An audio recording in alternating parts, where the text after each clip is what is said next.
Il arrive. Il est là. Il arrive. Dans les villes, dans les campagnes, il arrive. Il est là. Il est là, il est là. Il est là, il arrive. Il est là.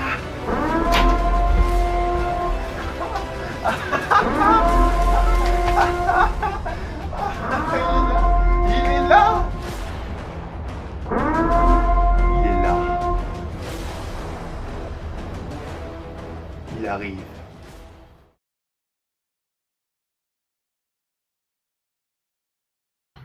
Ok.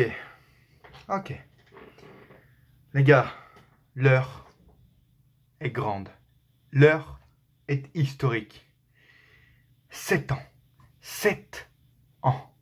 Qu'on l'attend. Qu'on attend la suite. Qu'on attend la date. Qu'on attend des images. Hier soir, ça pop-up d'un seul coup. T'as pas compris.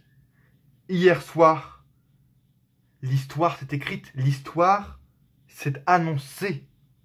The Last of Us, partie 2, sort, désormais on sait la date, le 21 février. La suite du plus grand jeu de l'histoire du jeu vidéo sort désormais le 21 février 2020. Avec, entre autres Ellie, entre autres de nouveaux personnages, mais aussi, surtout, le retour du grand, du fameux, de l'historique, du légendaire, Joël. Je pouvais pas commencer cette vidéo autrement, les potes, qu'en vous parlant de ça. Je suis un très grand fan, un des fans hardcore de The Last of Us. J'ai pas joué au DLC parce que j'avais pas d'argent à l'époque. Je ne toujours pas d'ailleurs pour acheter des DLC. Mais j'ai fait le jeu The Last of Us, je l'ai acheté dès le premier jour et je l'ai fait, refait quand j'avais à peine 12 ans, en mode facile, moyen, difficile, je l'ai refait. Ce jeu a hanté mon adolescence. Oui, a fait avec moi mon adolescence, il a grandi avec moi. Je l'ai fait plein de fois, des heures et des heures, j'ai joué des centaines d'heures. Ce jeu m'a marqué, m'a touché. Joël, Ellie, l'histoire d'une vie, les gars.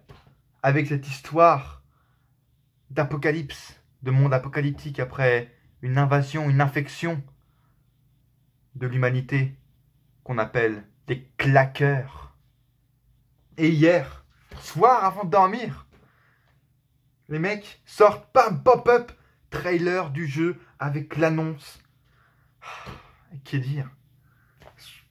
Pour la première fois, tu vois vraiment ce que va être The Last of Us. Tu découvres un peu l'histoire de The Last of Us dans ce trailer, partie 2. Tu découvres ce qu'a fait Ellie. Tu découvres le nouveau gameplay, les nouvelles images, avec des villes abandonnées, une sorte de nouvelle... Enfin, Ellie a de nouveaux compagnons maintenant. Ils ont une vraie équipe, si on peut dire. Tu vois, ils ont un habitat, une sorte de village, avec des chevaux et des cavaliers à la Red Dead Redemption. C'était magnifique. Comme je vous l'ai dit sur Twitter hier soir, juste avant de dormir, j'ai clairement eu du mal à dormir en fait. Clairement, c'est hier soir comme ça, direct, mon pop-up. Ça fait 7 ans que j'attends cette putain de suite de jeux. On attend le retour. Il y avait des dates depuis des années. En 2016, on disait que c'était en 2017. En 2018, on disait ah c'est bon, fin 2019, le jeu va sortir. Et en fin de compte, c'est hier, le 24 septembre 2019, que Neil Druckmann et Naughty Dog annoncent la sortie du jeu le 21 février 2020. La suite du plus grand jeu de l'histoire du jeu vidéo, The Last of Us Partout. Et je m'en fous parce que j'ai pas joué à tous les jeux d'horreur qui existent, les Red Dead ou quoi, je m'en bats les couilles. Je sais très bien, tout le monde le dit et tout le monde le sait. The Last of Us est un des plus grands jeux d'horreur. Et surtout, c'est un des jeux d'horreur les plus profonds. Enfin, c'est un des jeux même tout simplement les plus profonds, les plus personnels, les plus travaillés, tout simplement. L'histoire est folle, je sais pas, qui n'a pas joué à The Last of Us? Enfin, il y a des gens qui n'ont pas joué à The Last of Us, vous n'avez pas connu la vie, les gars. Vous n'avez pas connu le plaisir de jouir en jouant. C'est énorme, tu vois. je suis vraiment choqué. Dites-moi vous dans les commentaires si vous avez joué à The Last of Us, si vous attendiez The Last of Us partout, si vous aussi vous avez lâché votre petite larme quand vous avez vu Joël hier. Oh, oh putain, Joël les gars, Joël, les gars, un de mes personnages préférés du monde de tous les jeux vidéo. Catch tout, m'en bats les couilles. Joël, on parle de Joël les gars. Putain, de The Last of Us. Le mec sera là, dans The Last of Us partout avec Ellie. Il sera là, il est toujours vivant, toujours debout. Putain, ça m'a fait tellement plaisir de l'avoir vu hier. Je ne m'en remets toujours pas, quoi. Des années qu'on attendait de voir une image de lui, un son, une voix de Joël, quoi. Putain, ça fait vraiment plaisir. Et dites-moi vous dans les commentaires, encore une fois, si vous avez joué à The Last of Us, si vous attendiez The Last of Us partout, ce que vous avez pensé du trailer, si vous l'avez toujours pas vu. Mais je pouvais pas commencer la review du dernier SmackDown, comme j'ai dit dans le titre. Même si c'est pas le dernier, mais le dernier SmackDown normal, si on peut dire. Avant le changement, je pouvais pas commencer sans ça. Ça a marqué mon enfance, vraiment, ça a marqué ma vie. Et parce que ça a marqué ma vie, oui, bien sûr que j'achèterais l'édition collector, deluxe, spéciale, édition anniversaire, je sais pas comment ça va s'appeler, je m'en bats les couilles. Qu'elle coûte 100, 120, 130 balles, 150 balles, je m'en bats les couilles, je vais l'acheter les gars. Il y aura apparemment un sac à dos, il y aura une figurine de Ellie, il y aura des artbooks avec les images spéciales du jeu, The Last of Us partout, il y aura tout simplement en DVD, il y aura en numérique du coup la soundtrack, les fameux thèmes songs, les fameuses musiques du jeu The Last of Us partout. Déjà, quand tu écoutes, quand tu te rappelles des musiques de The Last of Us, le premier, t'as tellement hâte, t'as tellement envie d'écouter cette putain de soundtrack, ces putains de musique qu'on aura dans le jeu The Last of Us, quoi. J'ai tellement hâte de tout découvrir, le jeu, les musiques, les histoires, les nouveaux personnages, Joel, Ellie. Putain, j'attends plus ça que The Walking Dead. J'attends plus ça que tout dans ma vie, quoi. 7 ans que j'attends, vous imaginez? 7 ans, les gars. J'attends plus ça que les premières de SmackDown sur Fox. J'attends plus ça que la All Elite Wrestling le mercredi sur AT&T. Vraiment, c'est ma vie. The Last of Us, c'est ma vie, les gars. Ma vie. Tu vois, c'est pas comme les collectors de jeux WWE 2K ou NBA qui sortent tous les ans, qui... oh putain, attention, cette année, édition spéciale Ric Flair, où vous pourrez jouer au Ric Flair de 89 et au Ric Flair de 97. Oh oh oh. Non les gars, là c'est une vraie édition collector. 7 ans, 7 ans. L'édition collector, ça fait 7 ans qu'on l'attend. 7 ans. Donc oui, j'ai pas pu acheter l'édition collector de The Last of Us partie 1. J'achèterai l'édition collector de The Last of Us partie 2 avec une figurine, un sac à dos, tout ça. J'ai hâte. Je vais l'acheter, je vais le précommander directement dès qu'on peut. Je le précommande. Bref, comment vous dire que je suis dans tous mes états, encore actuellement. Je n'en reviens pas. Et pourtant, il y a eu SmackDown ce soir. Il y a eu SmackDown en direct de où? De San Francisco, San Jose, San Francisco, j'en sais rien. San Francisco, en Californie. Et autant vous dire qu'à côté de l'annonce d'hier, SmackDown c'est du pipi de chat. SmackDown, la dernière avant le changement, c'est du pipi de chat les gars. Putain, ce Last of Us quoi. Voilà, je suis encore sous le choc. Je suis encore bouche bée. J'espère que vous aussi, vous êtes aussi hypé que moi, vous êtes aussi dans l'ambiance que je suis dans laquelle je suis actuellement. Enfin, même quand tu vois le trailer du jeu, excuse-moi, je n'arrive pas à m'arrêter, mais le trailer du jeu, quand tu vois la violence, ces thèmes qui seront abordés, que ce soit la violence, l'orientation sexuelle, enfin c'est des trucs d'adultes, quoi. On aura des enfants également. Est-ce que les enfants seront violentés? Parce que les enfants, dans les jeux vidéo, on sait que c'est un tabou, ça ne va pas trop être montré. Est-ce que là, les enfants seront violentés? Est-ce qu'on aura tellement d'images? Est-ce que ce sera un open world également? Parce que quand tu vois des trucs, quand tu vois une ville abandonnée avec des immeubles qui sont abandonnés, avec des chevaux, tu pourras faire le tour de la map. Est-ce que ce sera un open world? Est-ce qu'on pourra visiter les immeubles abandonnés, les maisons abandonnées, les maisons des gens? Tellement de questions à se poser encore après ce trailer qui nous a dévoilé tellement de choses sur l'histoire. Waouh, j'ai dû absorber d'un coup hier soir avant de dormir, j'ai pas pu, hein, j'ai dormi très, hein. Waouh, voilà, j'ai bandé en dormant, je vous le dis, clairement. Putain, waouh. Et bah oui les amis, maintenant il faut passer à SmackDown, hein. Ouais, il faut passer à SmackDown en direct de San Francisco. Hein. C'est pas tout repos hein, d'être fan de catch en ce moment. Qu'est-ce qu'il y a eu à SmackDown ce soir, les gars? Après cette intro historique de la chaîne. Ce sera une intro historique vraiment de la chaîne. Elle sera légendaire, cette intro. Eh ben, écoutez, hein, quand je revois, hein, eh ben, ouais.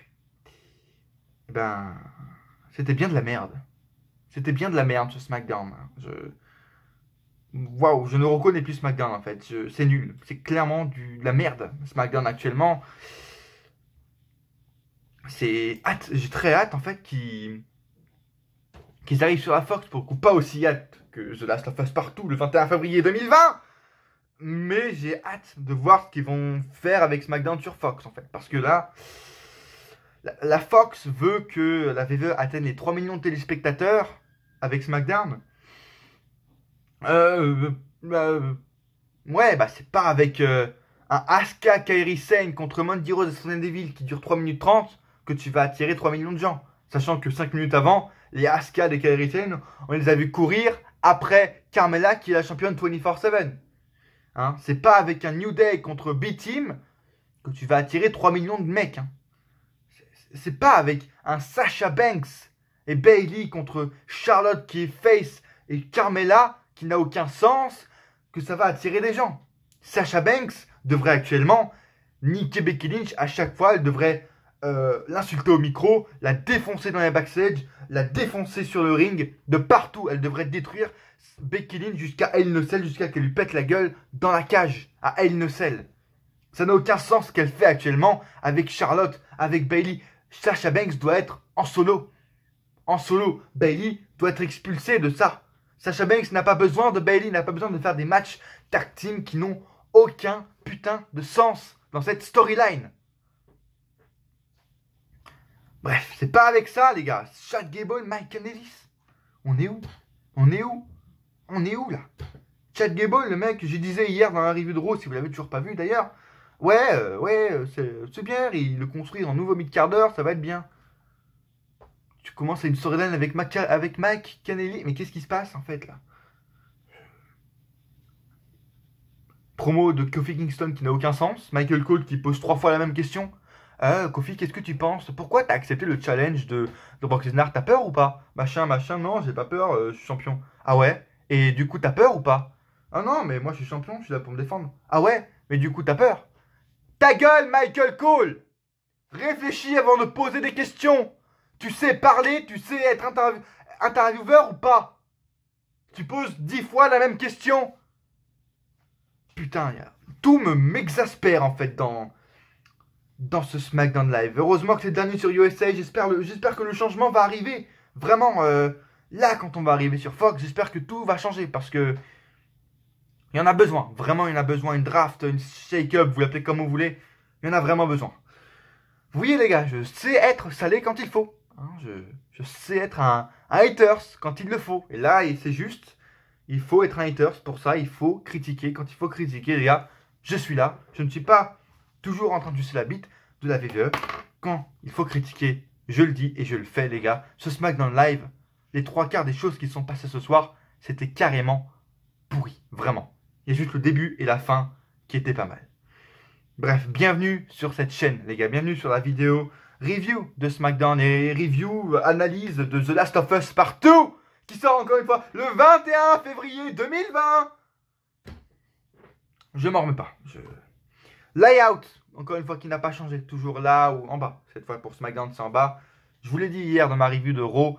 Le layout de SmackDown va changer quand SmackDown va arriver sur Fox. Hein, je vais pas vous faire un nouveau layout encore avec sans avoir vu le draft, sans avoir vu tout ça, les nouveaux arrivants, etc. Le layout de SmackDown sera normalement changé soit au premier épisode de SmackDown, donc vendredi prochain sur Fox, soit au prochain épisode après la draft, etc. Tout ça, on verra les gars. Mais soyez prêts parce que review, layout de Raw, il y a des gens qui ont aimé déjà le layout de Raw. Le layout de SmackDown va être également très stylé, voire plus.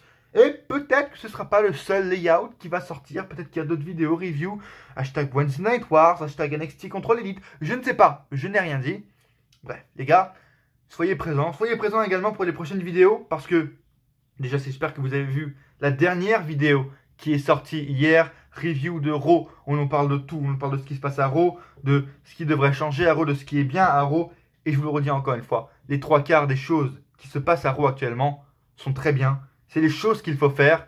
Elles sont juste mal exécutées en ce moment. C'est très mal exécuté. Et comme pour SmackDown, j'ai hâte qu'on soit dans la nouvelle saison de Raw, même si j'ai jamais entendu que octobre c'était la nouvelle saison de Raw. C'est la première fois qu'ils le disent concrètement.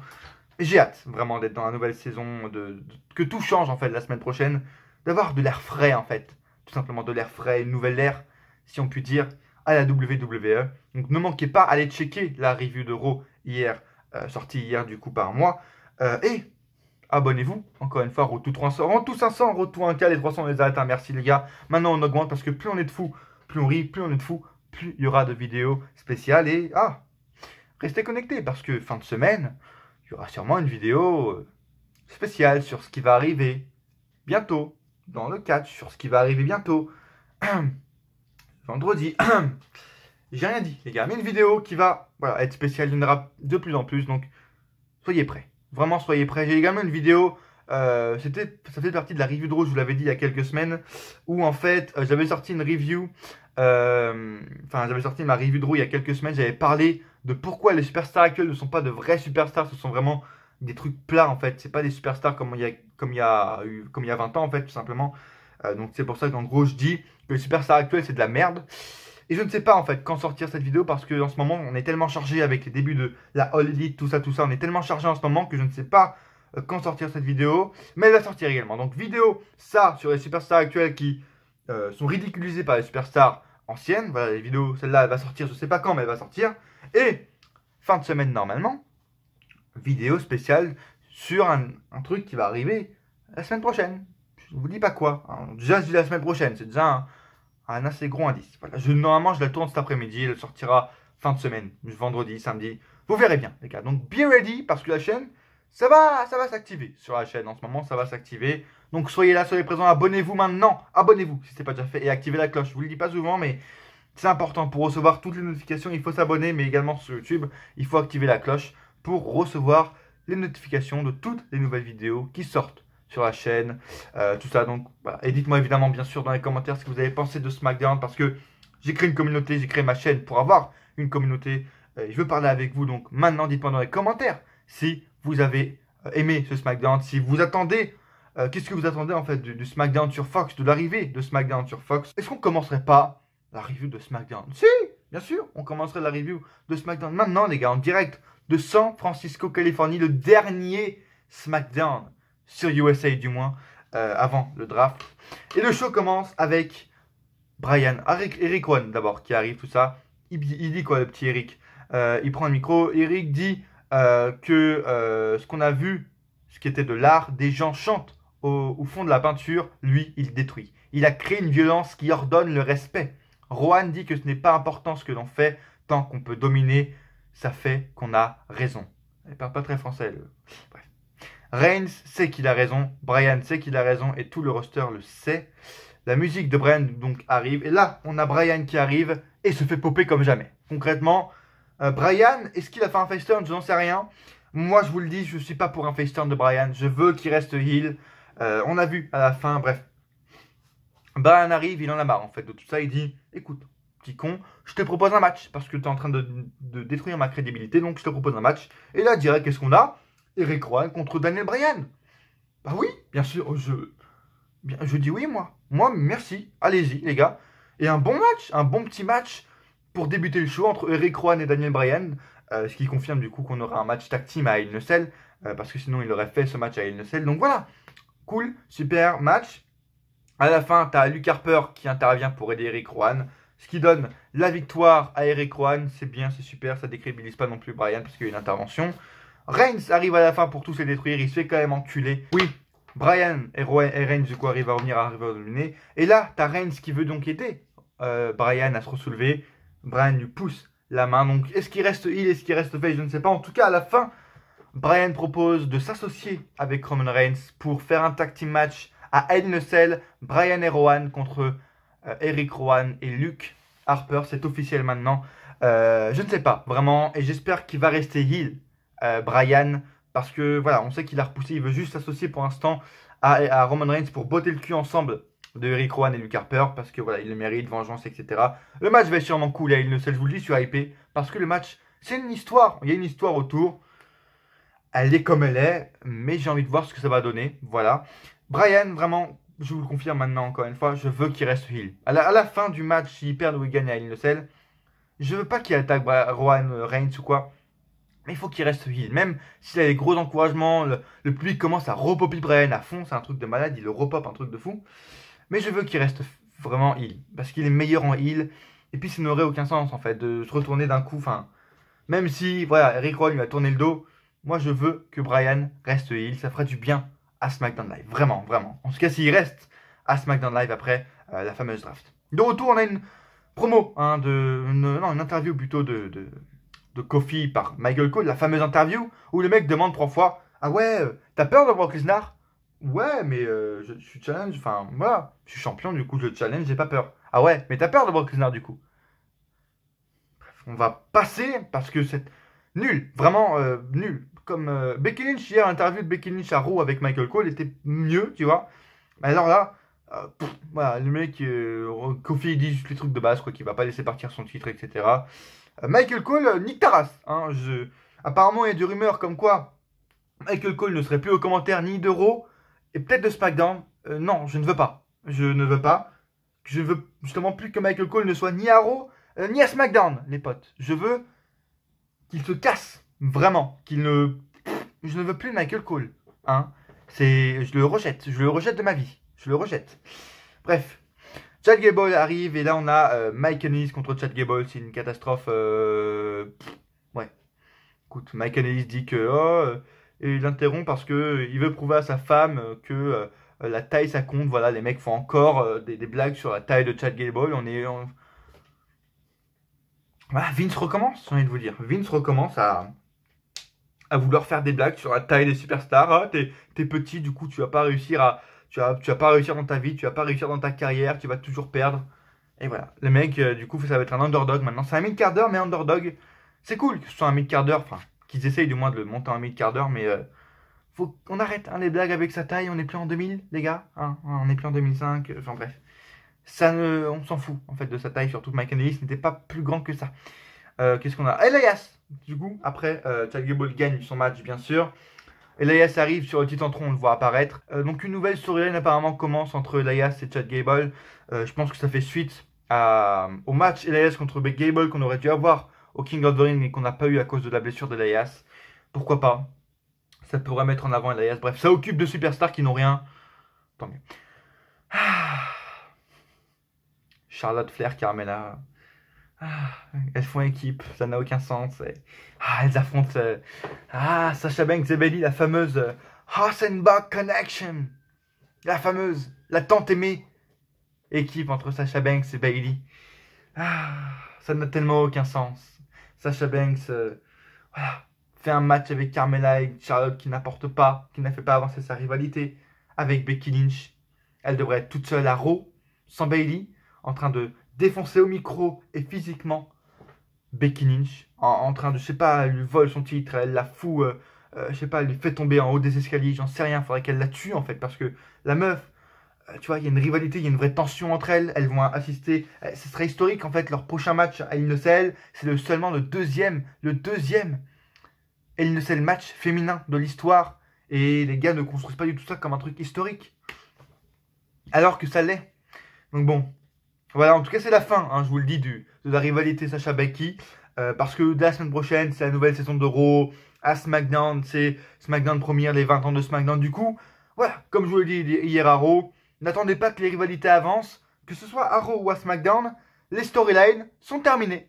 Voilà, j'espère que vous aurez kiffé, on aura du coup 4 matchs à Hell in a Cell, j'espère que vous avez kiffé en tout cas cette Raw to Hell in a Cell, hein, qui était super sympa, on a eu 2 Raw et 2 SmackDown pour construire un pay-per-view, voilà. Magnifique. La suite. Du coup, qu'est-ce qu'on a? Shinsuke Nakamura affronte Mustafa Ali. Une rivalité du coup commence entre eux. Nakamura gagne grâce à une intervention de Sami Zayn encore. Sami Zayn énorme, mais ça me déçoit. J'ai pitié pour Sami Zayn, vraiment. Le mec finit manager, mais c'est bien parce qu'il arrive à élever Nakamura. Nakamura arrive à faire quelque chose de son titre. C'est plutôt pas mal. Est-ce qu'on aura un match Mustafa Ali contre Nakamura à Hell in a Cell pour le titre? Je m'en doute, je le pense fort en tout cas. Ça m'étonnerait pas et Ali mériterait vraiment le titre, même si Nakamura devrait le garder. Bref, on en reparlera dans la vidéo pronostic qui ne sort je ne sais pas quand. Parce qu'avec tout ce qu'il y a la semaine prochaine, je ne sais pas si j'arriverai à sortir la vidéo pronostic concrètement. Parce qu'il y aura une vidéo tous les jours en fait, la semaine prochaine. Donc bon, Ali perd face à Nakamura. La rivalité va sûrement continuer vu qu'il y a une intervention. Et j'ai sûrement match en pay-per-view qui va arriver. Ça va être cool. Bref. New Day B-Team. J'en ai marre du New Day. C'est une catastrophe. Et puis j'en ai marre de la division par équipe en fait. À SmackDown et à Raw. Surtout à SmackDown. À Raw, à SmackDown en fait t'as qu'une équipe. C'est ça qui... Les Revival ont gagné le titre. C'est super. Ouais les mecs sont champions tag team de SmackDown. Ouais mais champion tag team. Ouais mais non. Il n'y a qu'une équipe. Voilà. T'as quoi à SmackDown? T'as le Revival. Le New Day. Heavy Machinery, ils font plus rien. Les mecs sont en train de se branler. Là, il y a eu un segment backstage où Heavy Machinery, enfin Otis est en train de se branler sur Mandy Rose.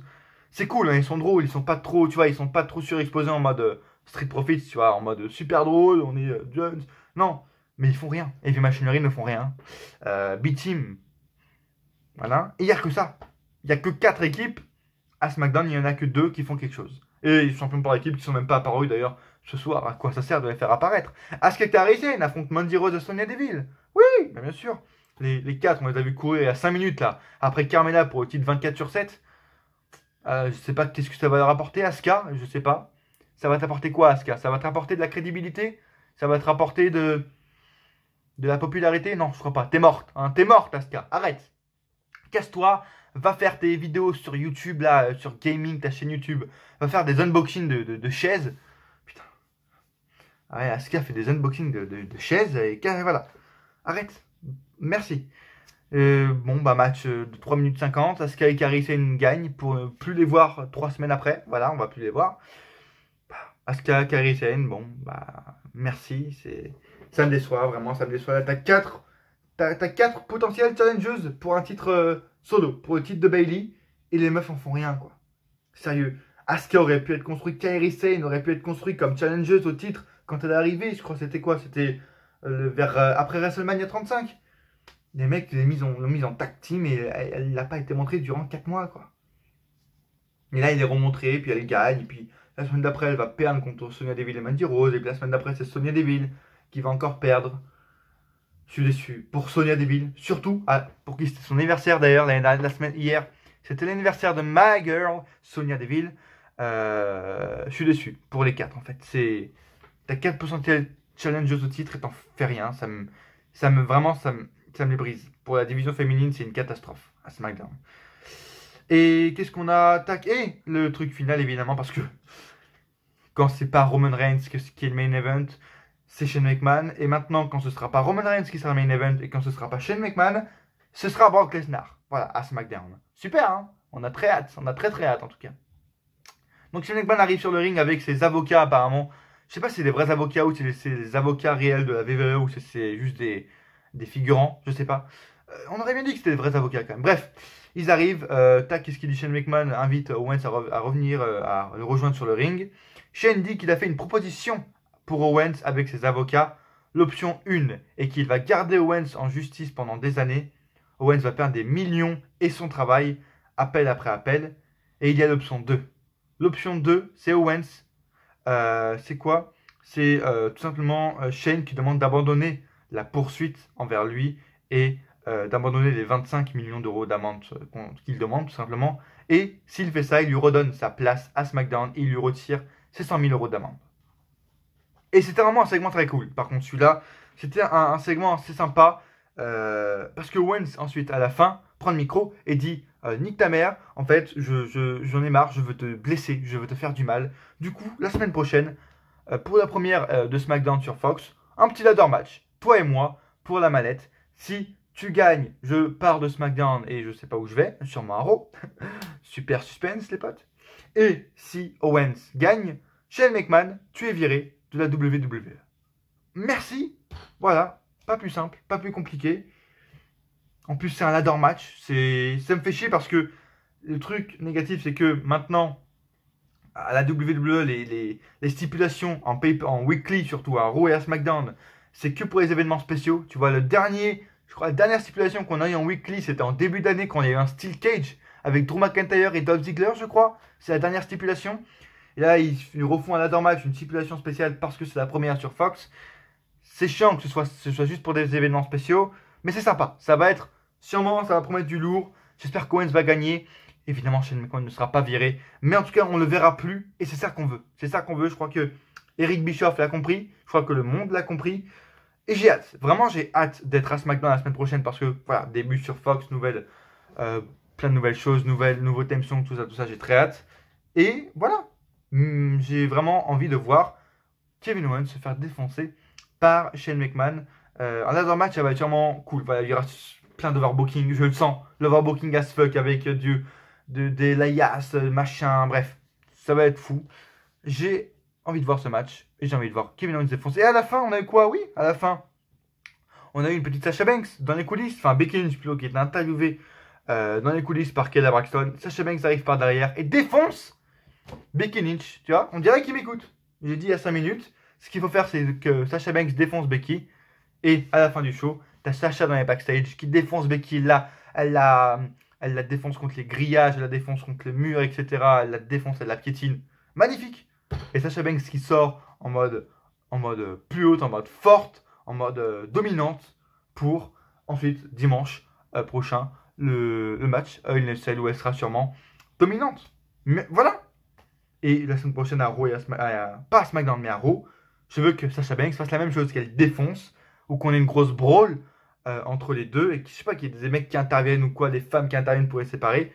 Je veux de la brawl, je veux de la brutalité entre les deux, c'est une tension vive. Et voilà, SmackDown se termine sur voilà, une grosse bagarre entre les deux, et c'est exactement ce qu'il fallait faire. SmackDown se termine bien et commence bien, mais le milieu c'est de la merde. Bref, c'était le résumé de tous les derniers SmackDown depuis WrestleMania sur USA Network. J'espère que la semaine prochaine, ça va changer quand on arrivera sur Fox, parce que la semaine prochaine, tout change, les gars. Merci d'avoir regardé cette vidéo. N'hésitez pas, une fois encore, à commenter si vous avez aimé ce show. Commentez, dites-moi ce que vous avez aimé dans ce SmackDown. Si vous attendez l'air frais qui arrive la semaine prochaine à SmackDown, abonnez-vous. Activez la cloche, bien sûr, maintenant, si ce n'est pas déjà fait. Laissez un pouce bleu, bien sûr, super important de laisser un like pour être mieux référencé tout simplement sur YouTube. Partagez la vidéo un maximum et allez me suivre sur les réseaux sociaux qui sont ici, je crois là. Ils vont bientôt changer de place, mais ils sont là pour l'instant, les réseaux sociaux. Et à coup sûr, on se retrouve dans une prochaine vidéo. Ou pas.